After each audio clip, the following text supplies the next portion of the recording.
Hey, top of the morning to all the saints, anointed and soldiers of God out there. I forgot to show up my shirt. Look at that. My favorite Halloween superhero. so I'm doing this video because I had a very interesting talk with an elder last night. I was out and about.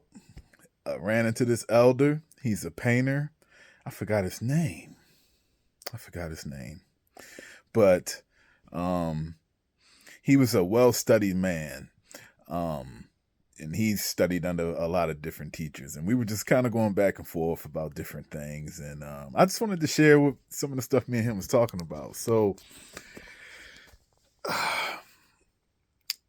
we had a conversation about like when you're dealing with elders that might have different personality traits, and how you still supposed to honor your elders, and you're not supposed to, I guess he was trying to get me to understand that it's a certain way how you handle your elders, where you do think you always try to make sure you don't make an elder feel like you're disrespecting them or belittling them or something. And I get what he was saying. Um, it's funny when you're dealing with elders, you just kind of gotta. I always say lead with respect, guys. Always lead with respect, because you can always go to any other direction when you're starting from a place of respect. So always lead with respect. And one thing I will say to you guys too, especially you young guys that are watching me, all your teachers and your elders, I mean, even when you get to college and even after college, mentors, elders, first of all, I want to say you need them. Because I don't know what some people on here trying to tell you you don't need like mentors or elders. You need them. But you do have to learn how to filter them, and you do have to know how to put people in the categories that they belong in your life. You know what I mean? But every successful person I know got elders and leaders and people that push against their way of thinking, or let them know when they're in the right track of thinking. You need those kind of elements in your life when you're trying to be successful, guys. Nobody is successful on an island by themselves. And so always keep mentors and leaders, but have discernment and know when somebody energy might be off, or if you're dealing with a certain mentor that just might think a certain kind of way, that might not be common to some of your other mentors or elders. You know what I'm saying? Um, but always keep some around. So we were talking about Egypt, and just we were talking about a bunch of different stuff, but it really just kind of boiled down to us getting into the Crusades. And um, so we were talking about how things are whitewashed, and how it messes up your psyche. And what it boiled down to is we're looking at the Crusades. We talked about a bunch of different stuff, but I'm just kind of pointing out the Crusades because I'm trying to point something out to you guys. Something good for you guys to kind of look at and analyze for yourselves.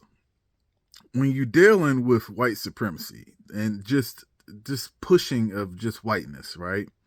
And you look at something like the Crusades. Now, when you look at the Christians, you have to look at that the Christians, again, like I said, their Egypt was Vikings. Their Egypt were like the Viking people, and uh, the Druids, and the Druids were the people that like worshipped Baal. Some Druids worship Baal, and they got a couple different gods, just like the Vikings got like a couple different gods. Um, but that was their Egypt. So they were conquering their Egypt and then bringing their Egypt into their numbers and making them submit to the God of Abraham.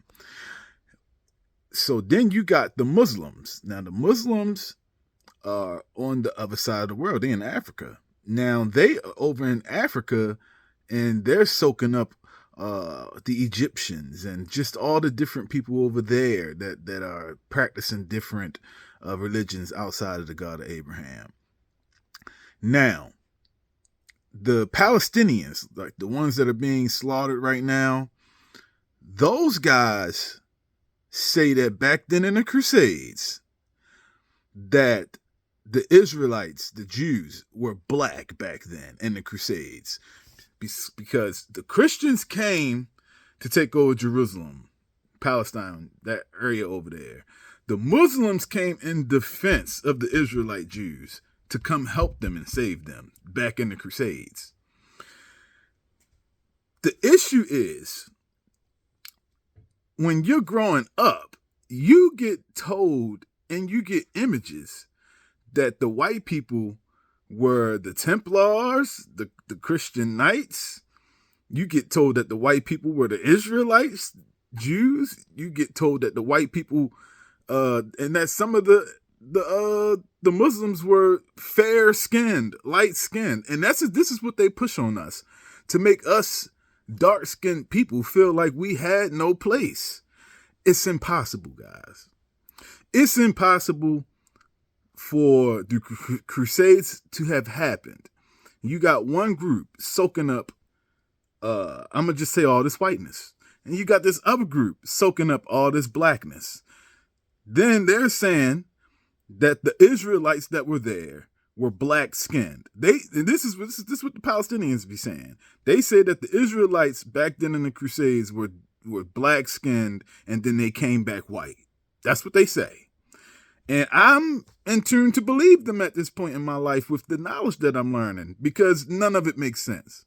It only makes sense if you want to subscribe to the theory that white people were all three sides during the Crusades. Did you see how crazy you have to sound to tell yourself that? And I think that this is some of the sicknesses that's like ill in our world right now, is this white supremacy and people who don't want to acknowledge it and write history. And I rewrite history in its right perspective. Yes, rewrite history back to its right perspective.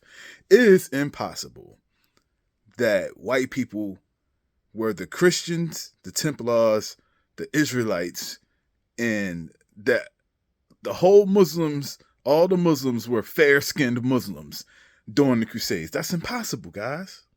You see what I'm saying? So I just want you young men and women to know that. And if you claim any branch of the God of Abraham, do some research on this stuff. Know what you are. Know what you're representing. You know what I'm saying? That's all I'm trying to say. I'm about to get back to my studies. I'll see you guys shortly. I hope you guys have a wonderful morning. Go pray. Later.